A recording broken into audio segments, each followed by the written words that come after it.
Hi friends, మనకి పూర్వము జల సమస్య ఉండేది కాదు. ఎందువల్ల అంటే జల సమస్య అంటే వాటర్ ప్రాబ్లం ఉండేది కాదంటే దానికి కారణం ఏంటంటే పూర్వము ఊరి చివర చెరువులు ఉండేవి. అలాగే పూర్వము ఊరికి ఎక్కువగా బావులు ఉండేవి. ఈ బావులు చెరువుల వల్లే వర్షం నీరు ఈ బావిలోని ఈ చెరువుల్లోని చిన్న చిన్న గుంటల్లోని పడి భూమిలోని వాటర్ని నిక్షిప్తం చేయడానికి ఉపయోగపడతాయి. కానీ ఇప్పుడు చెరువులు ఎక్కడున్నాయి? ప్రతి ఒక్కరూ కూడా అంటే ఇప్పుడున్న జనాభాను బట్టి చెరువులనే కప్పేశారు, ఓకే. కానీ బావులు ఎందుకు కప్పేస్తున్నారో నాకు అర్థం కావట్లేదు. ఈ విధంగా బావులన్నీ కప్పుకుంటూ పోతే మట్టుగా నెక్స్ట్ జనరేషన్కి వాటర్ ఎలా ఉంటుందని చూపించాలంటే ఫొటోస్లోని వీడియోస్లోనే చూపించాలి. ఎందుకంటే భూమిలోని వాటర్ ఉండదు, వాళ్ళకి ఎలా చూపించగలము? నిజంగా ఆ పరిస్థితి వచ్చేస్తుంది కూడా. ఎందుకంటే మనం నిజంగా కూడా ఫ్రెండ్స్ ఇప్పుడున్న పరిస్థితిని బట్టి మనం వాళ్ళకి వాటర్ ఇవ్వాలంటే ప్రతి ఇంటికి కూడా ఇదేంటి మేటర్ ఉన్నట్టు, ఇంటికి మేటర్ ఉన్నట్టు, అలాగే ఇంటికి చెట్లు ఉన్నట్టు, అలాగే ప్రతి ఇంటికి బావి అనేది ఉండాలి. బావి అనేది లేకపోతే మట్టుగా ఫ్యూచర్లో మట్టుగా చాలా దారుణమైన పరిస్థితికి వెళ్ళిపోతాం. అసలు మనం ఒక రైతులుండే దేశంలో ఉన్నాము. అలాంటిది మనమే నుయ్యిలను కప్పుకుంటూ పోతే అసలు నీరు అనేది ఎలా ఉంటుంది? మనం పంటలు ఎలా పండిస్తాము? భూమిలోని నీరు ఉండాలంటే బావులు మాత్రమే. ప్రజెంట్ ఉన్న సిచ్యువేషన్స్కి పెద్ద పెద్ద చెరువులు ఎక్కడ తేలేము. ఎందుకంటే ఉన్న జనాభా పెరిగిపోతుంది కాబట్టి దాని ప్రకారము చెరువులు అయితే తేలేము. కానీ మనం ప్రతి ఇంటికి 3 అడుగుల వెడల్పులో ఉన్న నుయ్యనైతే ప్లాన్ చేస్తే, అదే బావి నుయ్య ఇంగ్లీష్లో చెప్పాలంటే వీటిని ప్లాన్ చేస్తే మట్టుగా ఫ్యూచర్లో మట్టుగా వాటర్ ప్రాబ్లం లేకుండా చేసుకోగలం. లేకపోతే మట్టుగా వాటర్ మట్టుగా ఏ పేపర్లోనో చూసుకునే పరిస్థితి తేగలము. మనం ఉన్న స్థలాన్ని మొత్తము కూడా 4 బెడ్రూమ్లు ఉన్నాయా, 5 బెడ్రూమ్లు ఉన్నాయా, హాల్ పెద్దది ఉందా, లేదనుకుంటే కిచెన్ పెద్దది ఉందా, లేదనుకుంటే డైనింగ్ రూము, వీటికి ఉపయోగించుకుంటా కనీసం మన ఇంటికి నుయ్యి ఉందా లేదనేది ముందు చూసుకోండి. ఎందుకంటే మనకి ఎన్ని రూములు లేకపోయినా ఒక్క రూమ్ ఉన్నా బతకగలం. కానీ వాటర్ అనేది లేకపోతే అస్సలు బ్రతకలేము. అసలు పంచభూతాల్లో ఒకటి వాటర్ అనేది. అలాంటి వాటర్ లేకపోతే ఎలా బతకగలం చెప్పండి? మనకి అందరూ ఎక్కువగా చాలామంది చూస్తూ ఉంటాను, ఉన్న స్థలం మొత్తము కూడా 3 బెడ్రూమ్లు కట్టుకోవడము, పెద్ద హాల్ కట్టుకోవడము, పెద్ద కిచెన్ కట్టుకోవడము, ఇదే చేస్తారు. కానీ ఎవరు కూడా ఆలోచించట్లేదు మన ఇంటికి ఒక నుయ్యి ఉండాలి. నిజంగా ఫ్రెండ్స్, ఇంటికి నుయ్య ఉండాలి, అలాగే బోరు ఉండాలి. ఇలా ఉండేటప్పుడు మాత్రమే మనం జల సమస్య రాకుండా మనం చూసుకోగలం. లేకపోయిందనుకోండి ఇంకా మనల్ని కాపాడడానికి ఆ దేవుడు కూడా దిగిరాడు. ఎందుకంటే మనకున్న దేవుడిచ్చిన అంటే పంచభూతాలని మనమే ఉపయోగించుకోవట్లేదు. భూమి ఏంటి? దేవుడిచ్చింది పంచభూతాలు అంటే ఏంటి? భూమి, నీరు, ఇంకా గాలి, నిప్పు, ఆకాశం, ఇవి వస్తాయి కదా. మనం దేవుడిచ్చిన వాటిని మనం ఉపయోగించుకోవట్లేదు. భూమిలో వాటర్ని ఉండాలంటే మనం నుయ్యలనే ఉండాలి. అంతేకాకుండా నీటి గుంటలు ఉండాలి.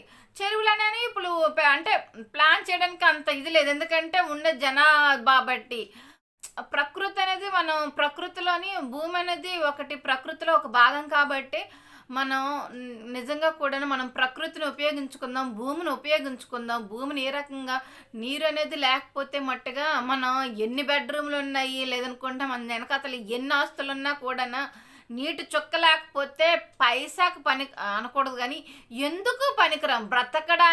బ్రతకాలి అంటే నీరు ఉండాలి. నీరు ఉండాలంటే ఇప్పుడున్న పరిస్థితులు బట్టి ప్రతి ఒక్కరూ ప్లీజ్ స్థలం ఉన్న వాళ్ళు అయితే మట్టుగా ఖచ్చితంగా బావిని తవ్వించండి. ఇప్పటి నుంచి ఈ వీడియో చూసిన దగ్గర నుంచి స్థలం లేని వాళ్ళైతే ఏమీ చేయలేము. కానీ స్థలం ఉన్న వాళ్ళు మట్టుగా ప్లీజ్, ఒకవేళ ఎవరైనా కొత్తగా ఇల్లు కట్టుకున్నారనుకోండి, బావికంటూ ముందు స్థలాన్ని కేటాయించిన తర్వాతే మిగిలిన రూముల కోసము ప్లాన్ చేసుకోండి ప్లీజ్. ఫ్రెండ్స్, ఇలా చేయకపోతే మట్టుగా భారతదేశము వాటర్ లేని దేశంలాగా అయిపోతుంది నిజంగా కూడా. అలాగే ఎవరూ చేయకండి. అన్ని దేశాల్లో కన్నా నిజంగా ఇండియా ఈజ్ చాలా గ్రేట్. ఎందుకంటే నేను చూస్తూ ఉంటాను కాబట్టి వీడియోలు ఆ వీడియోలో జనాలు ఎంత దారుణమైన పరిస్థితుల్లో ఉన్నారో దాన్ని బట్టి చూస్తే మన ఇండియా చాలా గ్రేట్ అనే చెప్పుకోవాలి. కానీ అలాంటి గ్రేటెస్ట్ దేశంలోనే నీరు లేదు అంటే చాలా నవ్వుతారనమాట. నవ్వే పరిస్థితులు మనం తెచ్చుకోవద్దు. ప్రతి ఒక్కరూ కూడా నేను ఇదే విషయాన్ని రియల్ ఎస్టేట్ వాళ్ళకి కూడా చెప్తున్నానండి. చాలామంది రియల్ ఎస్టేట్ వాళ్ళు అంటే గ్రేటెడ్ కమ్యూనిటీలోని పార్కులు ఉన్నాయి, ఇలాగా మంచి మంచి బెనిఫిట్స్ ఉన్నాయని చెప్తారు కదా. అదే రకంగా ఒక నుయ్యి ఉందని చెప్పండి. ఆ నుయ్యి వల్ల మనం భూమిలో వాటర్ని అయితే నిక్షిప్తం చేయగలము. చాలా ఇంకా చిన్న స్థలం ఉన్న వాళ్ళైతే ఒక 3 అడుగుల నుయ్యిని మాత్రమే, 3 అడుగుల వెడల్పున్న నుయ్యిని మాత్రమే ప్లాన్ చేయండి. పెద్ద స్థలం ఉన్న మట్టుగా పెద్ద నుయ్యికి ప్లాన్ చేయండి. అంటే మనం ఎంత పెద్ద పెద్ద నుయ్యిలు తవ్వుకుంటే మన భూమిలో వాటర్ అంతా నిక్షిప్తం చేయగలం. లేకపోయింది అనుకోండి, అసలు మనం వాటర్ బై ఫ్యూచర్లోని నెక్స్ట్ జనరేషన్కి వాటర్ లేకుండా అయిపోద్ది. వాటర్ లేకపోవడం అంటే ఏంటి, కరెంటే ఉండదు. కాబట్టి ఫ్యూచర్లోని నెక్స్ట్ జనరేషన్కి నీరు కరెంటు ఉండాలంటే ఖచ్చితంగా ప్రతి ఒక్కరూ కూడా నుయ్యి అనేది అదే బావి అనేది ప్లాన్ చేయండి. చిన్న స్థలం ఉన్నోళ్ళు చిన్న నుయ్యలు ప్లాన్ చేయండి. పెద్ద స్థలం ఉన్న వాళ్ళ మట్టుగా పెద్ద నుయ్యల మట్టుగా ప్లాన్ చేయండి. అదే వెల్, ఇంగ్లీష్లో చెప్పాలంటే వెల్ అనమాట. కాబట్టి ప్రతి ఒక్కరూ దయచేసి ఈ వీడియో చూసిన ప్రతి ఒక్కరూ కూడా ఇప్పటి నుంచి స్థలం ఉన్న వాళ్ళ మట్టుగా బావిలు తవ్వడానికి ట్రై చేయండి. పెద్ద స్థలం ఉన్న వాళ్ళు పెద్ద బావిని తవ్వడానికి ట్రై చేయండి. చిన్న స్థలం ఉన్న వాళ్ళు 3 అడుగులు వెడల్పున్న బావిల్ని తవ్వడానికి ట్రై చేయండి. అంతేకాకుండా ఆ బావికి గేట్ కూడా ఉండాలండి. ఎందుకంటే కొంతమంది ఆవేశ మనుషులు ఉంటారు కదా, అలాంటి ఆవేశ మనుషులు ఏమి చేసుకోకుండా ఆ బావికి గేట్ కూడా పెట్టండి. ఓకేనా ఫ్రెండ్స్? నిజంగా కూడా ఇది ఏదో సరదాగా చెప్తుంది కాదు, నేను ఎంతో బాధతో చెప్తున్నాను. ఫ్రెండ్స్, చాలామంది ఉన్న స్థలము ఇంట్లోనే గచ్చులు కాకుండా బయట కూడా గచ్చులు చేసుకోవచ్చు. అది కొంతవరకే. మరి కనుచూపు మేరకు అసలు మట్టే తగలకుండా ఉండాలని చెప్పేసి మొత్తం గచ్చులు చేసేస్తున్నారు. అలా ఎవరు చేయకండి ఫ్రెండ్స్. ఎందుకంటే వర్షం నీరు భూమిలోకి వెళ్ళాలంటే మనం ఎంతో కొంత మట్టి భాగం ఉండేలాగా ప్లాన్ చేసుకోవాలన్నమాట. అది కూడా ట్రై చేయండి. అంతేకాదు ఫ్రెండ్స్, మనకి గార్డెన్ కూడా ప్లాన్ చేయండి. గార్డెన్ ఉండడం వల్ల కూడా గార్డెన్ స్థలంలో కూడా వర్షం వాటరు భూమిలోని నిక్షిప్తం అవడానికి ప్లాన్ అవుతుంది. ఫ్రెండ్స్, నేను చెప్పిన మాట 10 సార్లు చెప్తున్నాను అనుకోకండి. నేను చెప్పిందే 10 సార్లు చెప్తున్నానంటే మీకు ఎక్కువగా గుర్తుంటుందని చెప్తున్నాను అనమాట.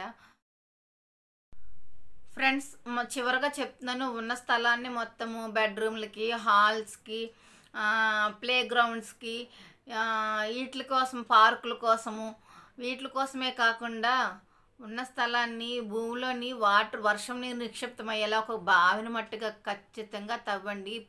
ఇక మీదట మన ఇండియాకి వాటర్ ప్రాబ్లం రాకుండా ఉండాలంటే ప్రతి ఇంటికి మట్టుగా ఒక బావి, అది చిన్న స్థలం ఉన్న వాళ్ళకి 3 అడుగుల వెడల్పులో ఉన్న బావిని తవ్వించుకోండి. పెద్ద స్థలం ఉన్న వాళ్ళకి అంతకన్నా ఎక్కువ వెడల్పున్న బావిని తవ్వించండి ఫ్రెండ్స్. ఇలా చేస్తే మట్టుగా భూమిలో అయితే వాటర్ నిక్షిప్తం చేయగలము. అంతేకాకుండా గార్డెన్ కూడా ఉంటే మట్టుగా మనం వర్షం నీరుని నిక్షిప్తం చేసుకోవడానికి ఇది కూడా ఒక అవకాశం ఫ్రెండ్స్. ఓకేనా? దయచేసి దీన్ని అందరూ గమనించి వర్షం నీరుని భూమిలోకి నిక్షిప్తమయ్యేలాగా ప్లాన్ చేస్తారని నిజంగా మనస్ఫూర్తిగా నేనైతే ఈ వీడియో ద్వారా మీకు తెలియజేసుకుంటున్నాను. ఓకేనా ఫ్రెండ్స్? జై ఇండియా.